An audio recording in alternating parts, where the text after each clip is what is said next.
Hi Lindsay, so the next lot of exercises we've added on for strength really. Your back's doing okay, good to hear. So go on your hands and knees once again. Once you're on your hands and knees, be aware of avoiding the relax into the shoulders. So push down into your arms, bring the sternum up and pull your chin gently inwards and upwards. So you're not lifting your chin, but you're keeping your neck in a nice long line with your chest lifting between the shoulders. So you could do a couple of those with straight arms, just sinking through the chest and pushing back up, just to see those different feels. And then keep the lift through the chest. Lift the tummy in as always, and I'm going to get you to take your arms sideways and the opposite leg sideways, and then come back in again, as opposed to what we did last time, which was back and front. So we've got a sideways arm, keeping all the strength and the lift through the opposing shoulder, and the leg goes sideways. I have to remind myself.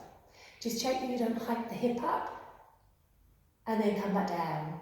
So try and actually hold it for a second or two rather than just swapping. So you're actually holding and feeling the strength through the shoulder and of course the side of the hip. Abdominals bracing. And coming down. So you're going to do a good sort of 8, holding it for a couple of breaths. And then we moved on, keeping the strength in both the hips, the sternum and the shoulders, the abdominals and the shoulders, coming down onto your shoulder. Again, the same focus of control through the shoulder and the scapula.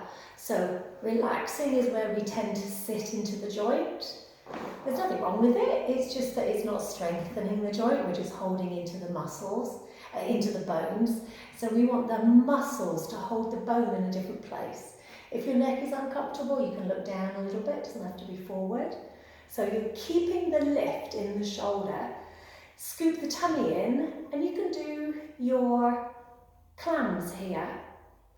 And that will give you the stability in the shoulder. So after you're sort of counting the clams, we do tend to release. So come back up, readjust underneath the rib cage, and do a couple.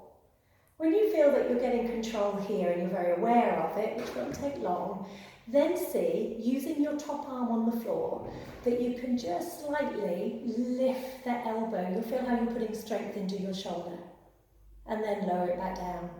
The same goes, we're looking at holding for a little bit. Just reassess your position. You don't want the elbow to be further out than the shoulder. And then just see if you can hold it. You can then start to take the arm off the floor. This arm will stop helping you. Maybe even after a few, maybe even weeks, you can lift and also lift the leg. So that's the next stage for those side leg lifts, your clams.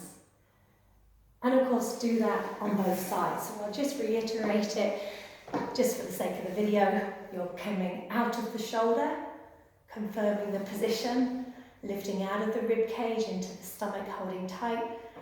You're doing at least 10 clams.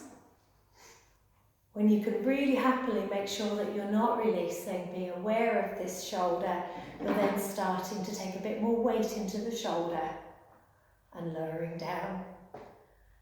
And again, when you feel very confident that you're comfortable doing this without the arm, you can then start to lift and also add on anything more.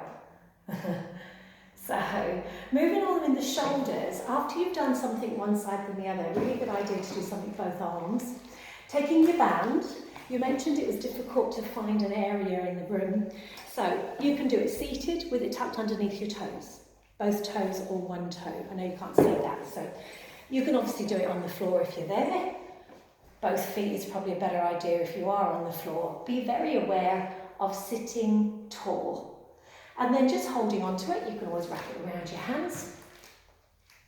Keep the chest nice and lifted, and then do a normal rowing exercise, feeling that you're really pulling the shoulder blades gently down, but definitely backwards. That's it. So pull, hold for a second, and then release. So 10 slow ones, maybe 8 really slow ones. And then try it with your elbows high. So take a breather, let your neck release. And then try with a high elbow, elbows running out towards the sides. And I mean high as in not overly lifted so the shoulders come up, but out towards the side of your shoulder height. So just possibly a little below, just checking that the shoulder blades are pulling in and around the back and that you're not elevating the top of your shoulder towards your ears. There you go. So try those 3 things and we'll see you in a couple of weeks. Bye.